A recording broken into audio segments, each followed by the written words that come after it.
Hola, buenos días, ¿cómo están? Me gustaría que hoy tocáramos un tema muy importante, que es el cielo, y que pudiéramos analizar algunos versículos de Apocalipsis capítulo 4.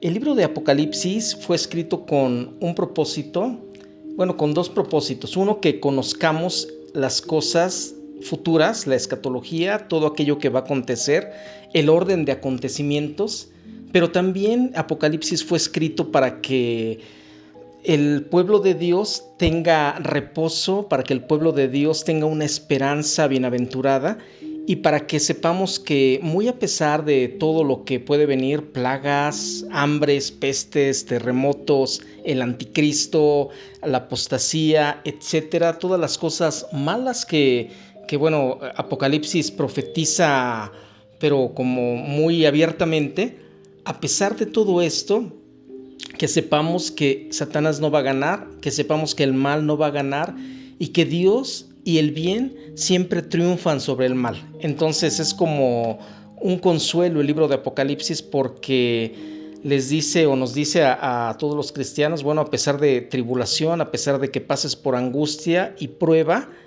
y a pesar de que el mundo esté patas para arriba y que la violencia, que el narcotráfico y que los malos gobiernos y que la maldad del hombre y todo lo malo, a pesar de los pesares, Dios va a ganar y va a establecer un reino sobre la tierra, y después en la eternidad estaremos con Él para siempre, en un mundo sin igual, en un paraíso celestial que es inefable.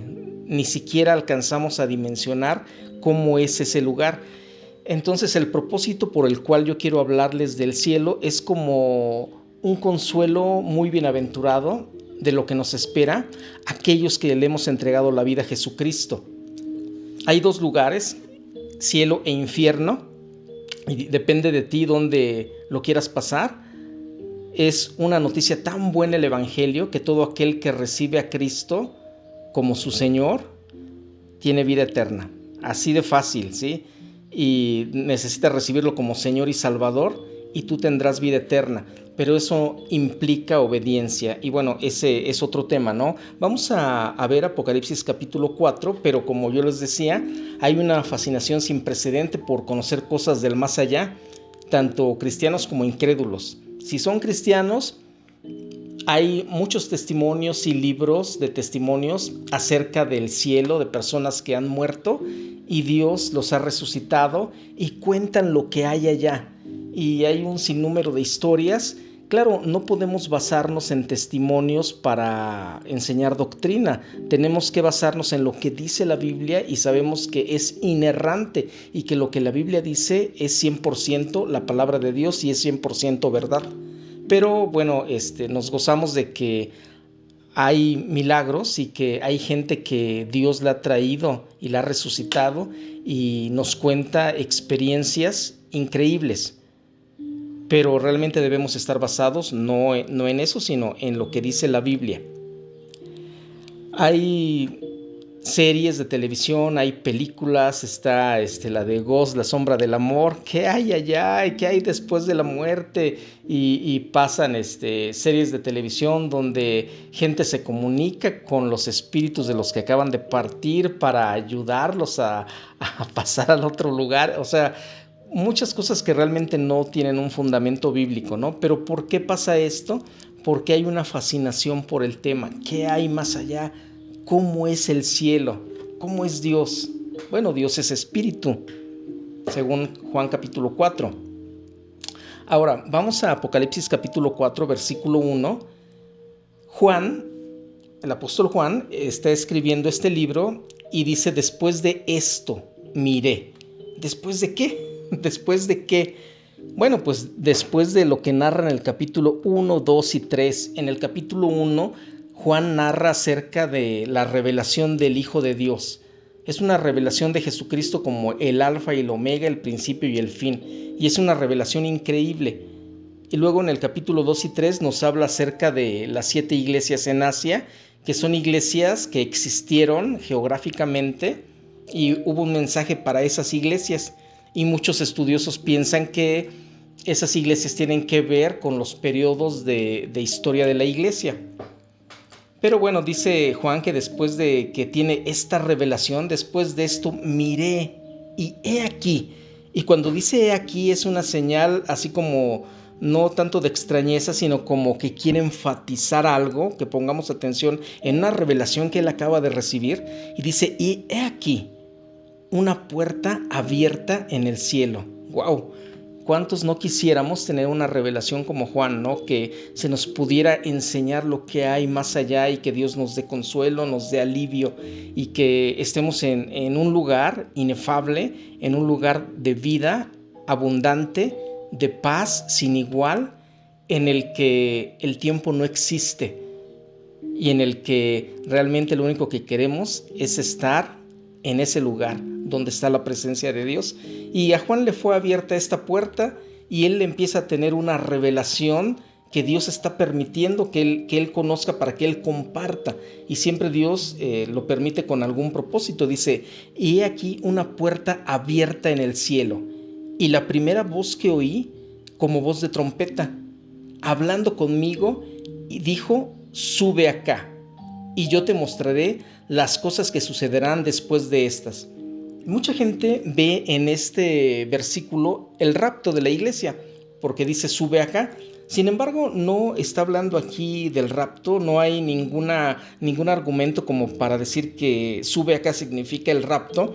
Simplemente Juan está teniendo una revelación, se abre una puerta y Dios le dice, ven para acá, sí, sube acá, tengo cosas que mostrarte. Y bueno, dice que son las cosas que sucederán después de estas. Y ve la puerta abierta en el cielo y tiene esa visión celestial. Y se asombra, pues utiliza la frase, he aquí. Juan nos da la revelación más completa que existe en la escritura acerca del cielo.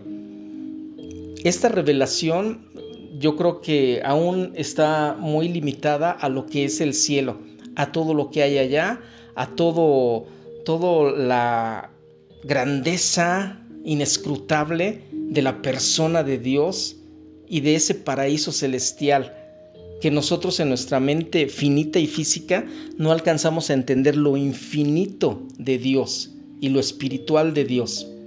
Y no nada más Juan tiene esta experiencia de que se le revela el cielo, sino también ha habido otros personajes en la Biblia como Ezequiel. Nosotros podemos ver en Ezequiel capítulo 1, versículo 1, dice, aconteció en el año 30, en el mes cuarto, a los 5 días del mes, que estando yo en medio de los cautivos junto al río Quebar, los cielos se abrieron y vi visiones de Dios. O sea, Ezequiel tiene cielos abiertos y Dios en su soberanía y en su misericordia le enseña a Ezequiel cosas espirituales inefables, increíbles. En Hechos 7:56 se habla de otro hombre que ve los cielos abiertos, Esteban. Cuando lo están apedreando, él está predicando, los judíos se enojan, lo están apedreando y dice que él dijo, he aquí veo los cielos abiertos y al Hijo del Hombre que está a la diestra de Dios. O sea, increíble, ¿no? O sea, tener esa revelación de Dios. Y luego el apóstol Pablo también tiene esa experiencia. No sé si se les mostró lo mismo que a Juan y nada más narraron ciertas cosas, no sabemos. Pero yo creo que es tan grande todo lo que hay allá y tan hermoso que quizás se les mostraron varios aspectos que pueden ser complementarios. Segunda de Corintios capítulo 12 versículo 2, Pablo dice, conozco a un hombre, y está hablando de sí mismo, conozco a un hombre en Cristo que hace 14 años, si en el cuerpo no lo sé, si fuera del cuerpo no lo sé, pero Dios lo sabe, fue arrebatado hasta el tercer cielo. Entonces sabemos que hay 3 cielos. El primer cielo es el atmosférico, el segundo cielo es el estelar, donde están todas las estrellas, los planetas, todo el universo, y el tercer cielo es donde está Dios. Y dice que Pablo fue arrebatado a ese tercer cielo donde estaba el apóstol Juan. Versículo 3, y conozco a tal hombre, si en el cuerpo o fuera del cuerpo, no lo sé, Dios lo sabe, que fue arrebatado al paraíso. Y luego fíjate cómo dice, donde oyó palabras inefables que no le es dado al hombre expresar. O sea, aquí no se le permitió a Pablo expresar aquellas cosas que vio. Sin embargo, a Juan sí se le permite contarlas. Y tú dices, bueno, ¿por qué? Yo no sé por qué, no tengo la respuesta. Simplemente es soberanía de Dios, no porque ama más a uno o ama más a otro, simplemente es soberanía de Dios. Dios le dijo a Pablo, no le permitió expresar esas palabras. Pablo dijo, pues no hallo ni cómo expresar eso inefable que vi. Y Juan sí halló cómo expresarlo, porque era el propósito de Dios. Y luego si seguimos leyendo en el capítulo 4 de Apocalipsis, dice, y la primera voz que oí, como de trompeta, o sea, Juan tiene una revelación increíble. Empieza a abrirse una visión celestial y hay una voz que le dice, sube acá. Pero esa voz que le dice, sube acá, es una voz como de trompeta. Y la trompeta tiene un simbolismo muy importante en la Biblia. Habla de anuncio de guerra, de anuncio de alerta, de una conmemoración, de cuando vas a hacer una anunciación. Era una voz de autoridad, una voz como de trompeta, hablando conmigo y dijo, sube acá. Yo te mostraré las cosas que van a suceder después de la revelación del Hijo de Dios, después de las 7 iglesias de Asia. Yo te voy a enseñar qué es lo que va a suceder. O sea, le va a dar una revelación increíble, pero hay como un paréntesis antes de que le dé esa revelación de todos los acontecimientos finales y lo lleva a un lugar llamado cielo.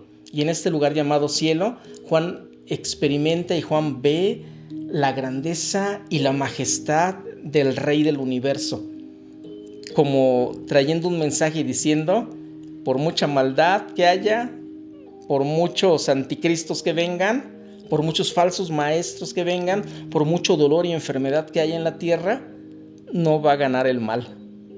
Y son palabras de consuelo. Esta voz de trompeta es la voz del Señor Jesucristo, autoritativa, dominante, y se le ordena a Juan subir para que reciba una revelación que es la voluntad de Dios que Juan comparta.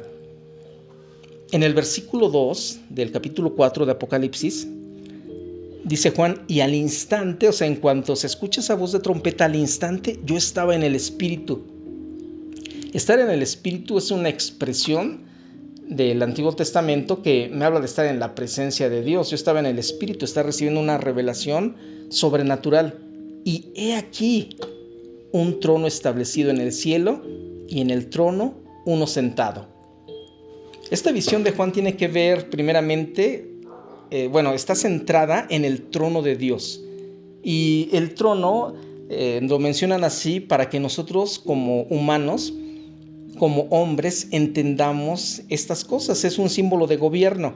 No es que haya un trono, sino la Biblia presenta palabras para que entendamos a nuestra manera y bajo nuestro marco de referencia a las cosas. No era un mueble, es un símbolo del gobierno de Dios, pero es lo primero que ve Juan. Ve un trono, y en ese trono, en ese gobierno, uno tomando decisiones, uno que tiene toda autoridad en el universo, a Dios. ¡Wow! El Salmo 11:4 dice, Jehová está en su santo templo, Jehová tiene en el cielo su trono, sus ojos ven, sus párpados examinan a los hijos de los hombres. O sea, Dios gobierna, Dios reina y Dios permite que gobernantes suban, que gobernantes se vayan, porque realmente los gobiernos del mundo no son los que llevan la batuta. El Señor es el que manda en todo el universo y Él permite cosas con propósitos soberanos.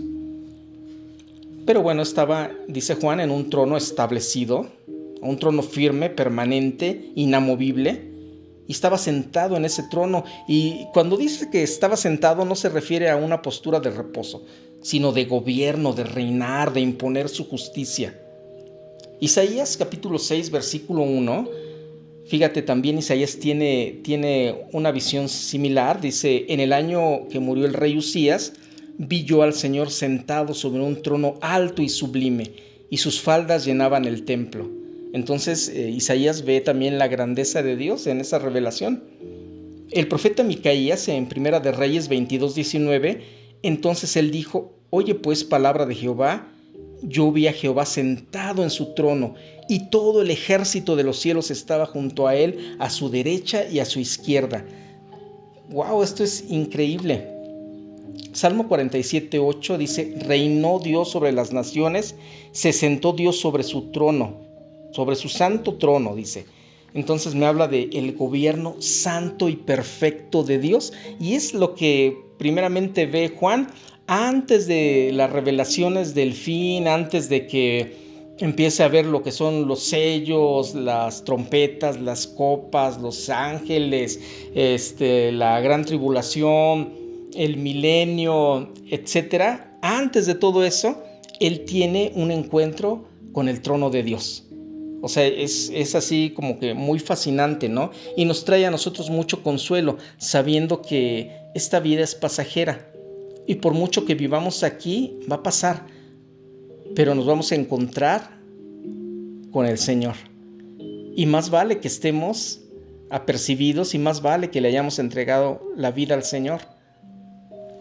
Entonces, con las visiones del cielo que tuvieron los profetas de Dios, no se jactaron ni fueron altaneros. Yo soy el iluminado que tengo estas visiones de Dios. Sino que dice la Biblia que salen asustados y así como que humillados, ¿no?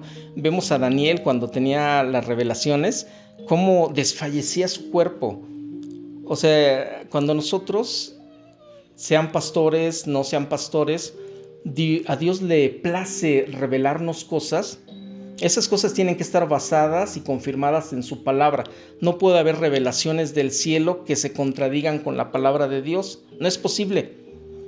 Esta es la era y la época de las revelaciones especiales y carnales en las que salen falsas doctrinas, y ya cualquiera se siente el apóstol Juan o cualquiera se siente Ezequiel y de repente ya dice que tienen visiones y que Dios les habla. Pues Dios nos habla en su palabra. Y si Dios le place a alguien darle una revelación celestial, esa revelación celestial para nada se va a contradecir con la palabra de Dios y para nada debe provocar altanería, orgullo, soberbia en la gente que la reciba. Y mucho menos narrar sus testimonios a cambio de dinero. Eso es asco, eso. Vamos al versículo 3 del capítulo 4 de Apocalipsis. Y ahora, primero dice, se encuentra delante del trono. Y luego ve que está uno sentado en el trono. Y luego empieza a describir el aspecto de aquel que está sentado en el trono. Dice, y el aspecto del que estaba sentado era semejante. ¿Era qué? Semejante. No dice que era una piedra de jaspe, sino dice, era semejante a una piedra de jaspe y de cornalina. O sea, vamos, no sé, muchos yo creo que ya han leído esta parte, y cuando la vamos leyendo poco a poco, es así muy interesante y uno diría, bueno, ya escucha una voz de trompeta, le dice, sube acá, Juan sube y está ya en el espíritu, y de repente ve un trono y ve al que está sentado en el trono, y bueno, descríbenos, Juan, cómo es. Y a lo mejor alguien diría, no, pues va a decir alguien gigante, transparente, mucha luz, con una barba y apenas, o algo así, ¿no? Y Juan dice, pues tiene aspecto de jaspe y de cornalina. O sea, a ver, Juan, ¿qué me estás diciendo? ¿Cómo está eso? ¿Cómo el que está en el trono era semejante, se asemeja, se parece a una piedra de jaspe y a una piedra de cornalina? A estas piedras preciosas.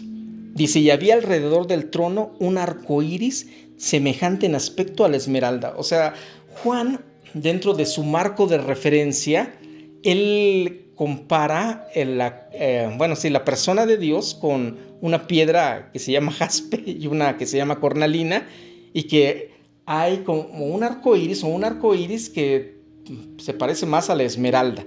O sea, como que a Dios le gusta el color verde porque en el escenario del trono la esmeralda es verde y predomina el verde. Entonces como que Dios tiene fascinación por el color verde, le gusta.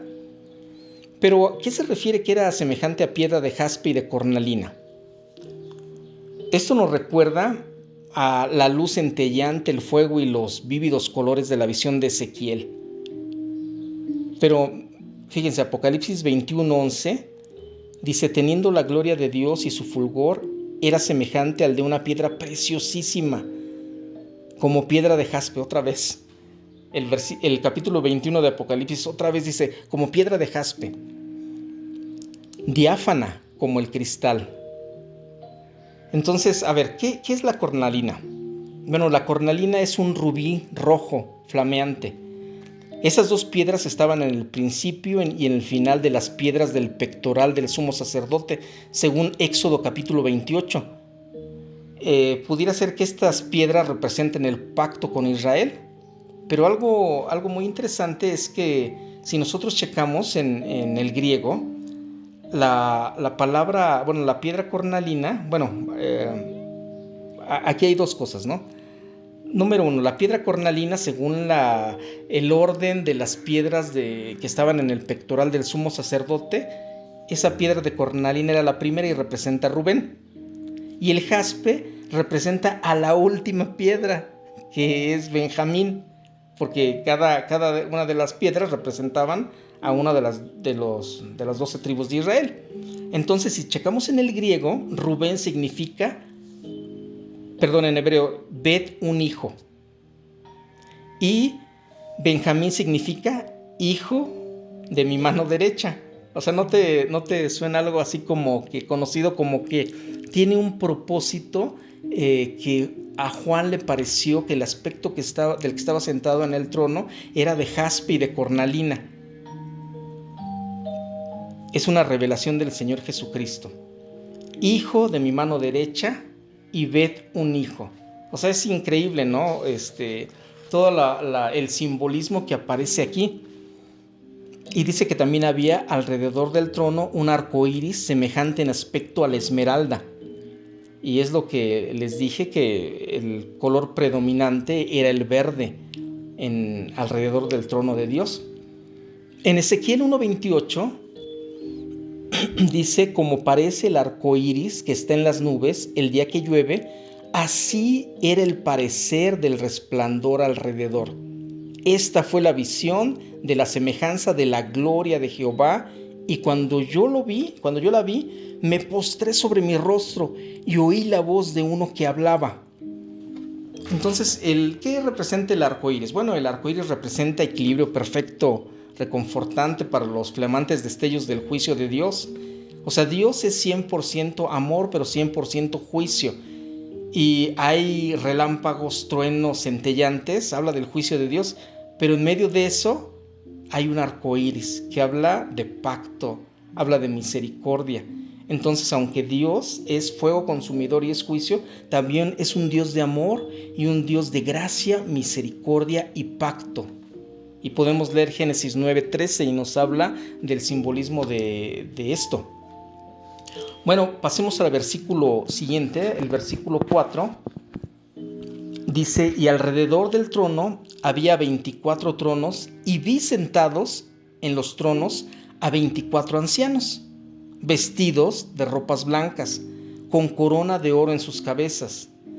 Este versículo se ha debatido mucho acerca de la identidad de estos 24 ancianos. ¿Quiénes son estos 24 ancianos? Muchos dicen que son ángeles, pero sin embargo, esto no es posible por varias razones.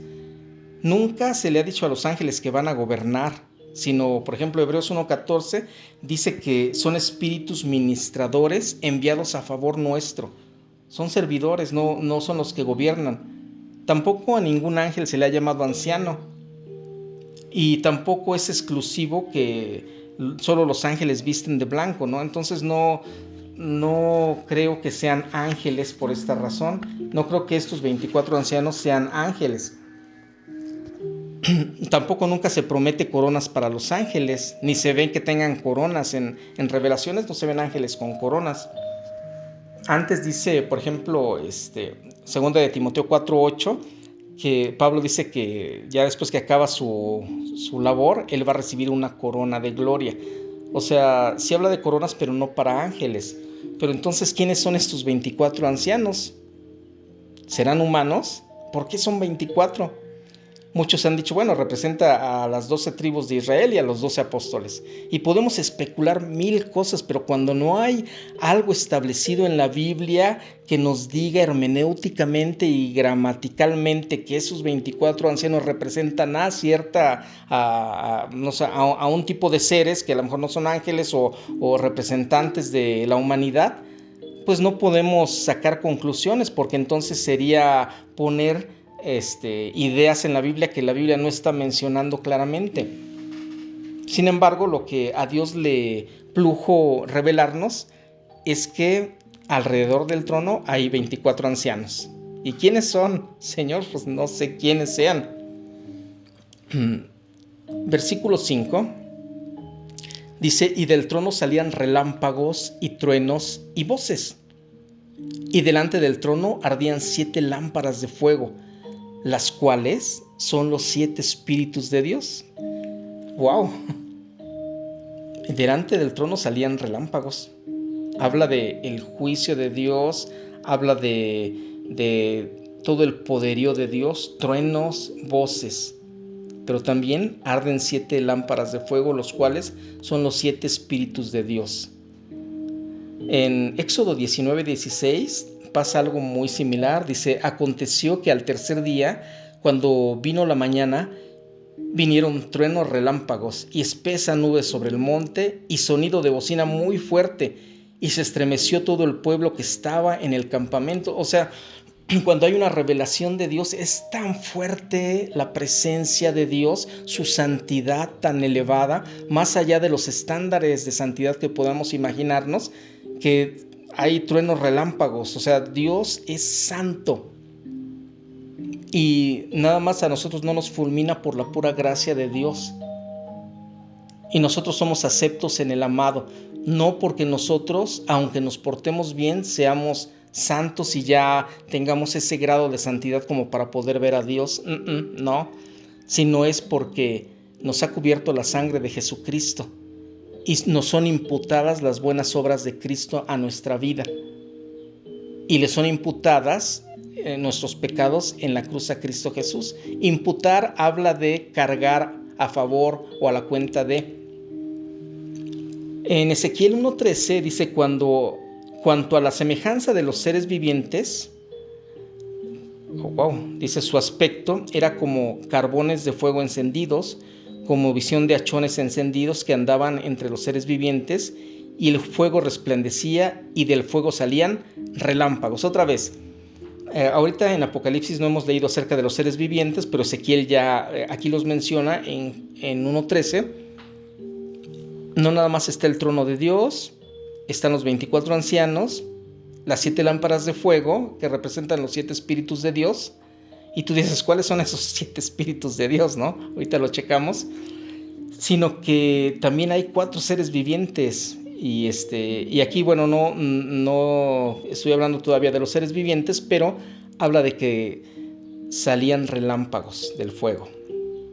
Apocalipsis 11:19 dice, y el templo de Dios fue abierto en el cielo, y el arca de su pacto se veía en el templo, y hubo relámpagos, voces, truenos, un terremoto y grande granizo, como anunciando juicio, cuando la presencia de Dios desciende, cuando se siente poderosa. Isaías 11:2 dice, y reposará sobre él, y aquí está la respuesta de cuáles son esos 7 espíritus de Dios. Y reposará sobre él el espíritu de Jehová, espíritu de sabiduría, de inteligencia, de consejo, de poder, de conocimiento y de temor de Jehová. Ahí están 7 espíritus de Dios. Y habla de 7 características en Dios. Vamos al versículo 6 de Apocalipsis 4. Y delante del trono había como un mar de vidrio. Otra vez, es una semejanza, no es un símil. Como un mar, o sea, no que era un mar. Yo quiero estar ahí donde está el mar en el cielo, ¿no? Dice, era como un mar, o sea, muy parecido al mar. Pero no era un mar, pero era como muy parecido al mar. A un mar, pero de vidrio, semejante al cristal. Y junto al trono y alrededor del trono Aquí sí habla de los 4 seres vivientes. 4 seres vivientes llenos de ojos delante y detrás. El primer ser viviente era semejante a un león. El segundo era semejante a un becerro. El tercero tenía rostro como de hombre. Y el cuarto era semejante a un águila volando. Y los 4 seres vivientes tenían cada uno 6 alas, y alrededor y por dentro estaban llenos de ojos, y no cesaban día y noche de decir: Santo, Santo, Santo es el Señor Dios Todopoderoso, el que era, el que es y el que ha de venir. Como que nos vamos adentrando cada vez más a la revelación que tiene Juan, y cada vez se hace como que más pesada, ¿no? O sea, como que bueno, y ahora, ¿y qué significa los 7 espíritus de Dios? ¿Y qué significa los 24 ancianos? ¿Y qué significa los 4 seres vivientes? ¿Quiénes son? ¿Cuál es su identidad? Bueno, la Biblia sí nos dice quiénes son los 4 seres vivientes. Nos dice Ezequiel que son querubines, son una clase de ángeles de los querubines, pero no es cualquier querubín, sino es un ángel guerrero, guardián, muy especial. Estos 4 seres vivientes son seres únicos que están alrededor del trono. Pero volvamos a que dice que no es un mar, sino como un mar, y habla en un estado metafórico, que era hermoso, pues el cielo no es un lugar de niebla, así como que se ve difuso y borroso todo, y estamos con nuestras arpas cantando aleluya y gloria a Dios, sino es un lugar hermoso, un lugar para admirar, un lugar de claridad, un lugar de mucha luz, de mucha vida, de vida eterna, de una luz gloriosa, de brillantez, de hermosura. Éxodo 24:10 dice: y vieron al Dios de Israel, y había debajo de sus pies, de los pies de Dios, como un embaldosado de zafiro. Embaldosado es una palabra que significa como un pavimento, pero no un pavimento así como de cemento, sino como en mosaicos hermosos, ¿no? Y dice que ese tipo de embaldosado era semejante al cielo cuando está sereno, o sea, se veía increíble. Ese piso que estaba a los pies del trono de Dios. Ezequiel 1:22 dice: y sobre las cabezas de los seres vivientes aparecía una expansión a manera de cristal maravilloso, extendido encima sobre sus cabezas. O sea, el trono de Dios es increíble. Yo creo que no debemos perdernos estar en su presencia por nada. Y debemos tener mucho consuelo en estos tiempos de tribulación, de angustia, de preocupación. Yo creo que debemos de confiar en Dios, porque allá no hay virus que esté mermando la salud y la vida. Allá no hay robos, no hay ladrones, ¿verdad?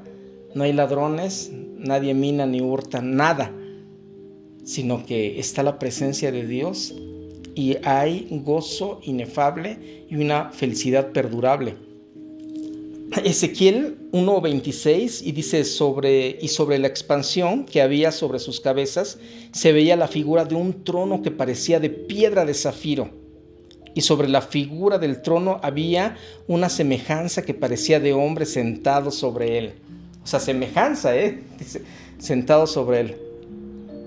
En Apocalipsis, el capítulo 4, lo que estamos leyendo, me habla de estos 4 seres increíbles que están como guardaespaldas en el trono. Pero ¿a poco Dios necesita guardaespaldas? ¿A poco Dios necesita ángeles guardianes? Es como un orden que hay en Dios, ¿verdad? Él no necesita que lo defiendan, Él sustenta todas las cosas, o sea, Él no necesita esto. Pero bueno, nos habla acerca de un orden de estos 4 seres increíbles que están alrededor del trono. Y dice que están llenos de ojos delante y detrás. Y tú dices: wow, llenos de ojos. Otra vez volvemos a lo mismo. La Biblia dice las cosas de tal manera que podamos entenderlo según nuestro marco de referencia, según nuestra manera de ver las cosas. Para nosotros los ojos nos hablan de visión. Y bueno, estos seres vivientes estaban llenos de una visión muy abrasadora por alrededor y por adentro y por fuera, por delante y por detrás. Ezequiel 1:12 habla de estos seres increíbles y dice: cada uno caminaba derecho hacia adelante, hacia donde el Espíritu les movía que anduviesen. Andaban y cuando andaban no se volvían. Versículo 17. Cuando andaban se movían hacia sus 4 costados, no se volvían cuando andaban. Los 4 seres vivientes son querubines según Ezequiel 10:15. Es un orden exaltado de ángeles que se asocia en la Escritura con el poder de Dios. Tanto Juan como Ezequiel luchan para poder describir en términos físicos lo que es indescriptible. Pues ¿cómo que están llenos de ojos? ¿Cómo que se mueven a la velocidad del rayo, a la velocidad de la luz? O sea, algo tan indescriptible. Dicen, pues ¿cómo lo explicamos en lenguaje humano? Pues así. Pues el Señor parecía piedra de jaspe, de cornalina, y el trono era así, la esmeralda, etc. Y los seres vivientes así. Ezequiel 1:4. Y miré, y aquí venía del norte un viento tempestuoso y una gran nube con un fuego envolvente, y alrededor de él un resplandor, y en medio del fuego algo que parecía como bronce refulgente. Entonces aquí empieza, si tú lees el capítulo 1 de Ezequiel, empezamos a definir muchas características de estos seres vivientes, que bueno, no es nuestra intención estudiar ahorita los 4 seres vivientes, sino estamos estudiando el cielo. ¿Qué hay en el cielo? Pues están los 4 seres vivientes, está el trono de Dios. Hay más aspectos del cielo que, bueno, no podemos en 30 minutos, 40 minutos explicar todo lo que la Biblia dice del cielo, pero bueno, nos damos una idea, ¿no? Las características de estos seres vivientes dice que estaban llenos de ojo por delante y detrás, alrededor y por dentro. Eso quiere decir que no son omniscientes, su conciencia está alerta, su abarcador conocimiento es increíble. Quiere decir que nada escapa de su atenta mirada. Con los ojos los usamos para mirar, para observar, pues ellos por todas partes observan, y no nada más exteriormente, sino interiormente. Habla de que tienen mucha percepción de las cosas, unos seres muy perceptivos, muy inteligentes, con demasiado conocimiento. Dice que si leemos Ezequiel 1, habla que tienen semejanza de león, becerro, hombre y águila.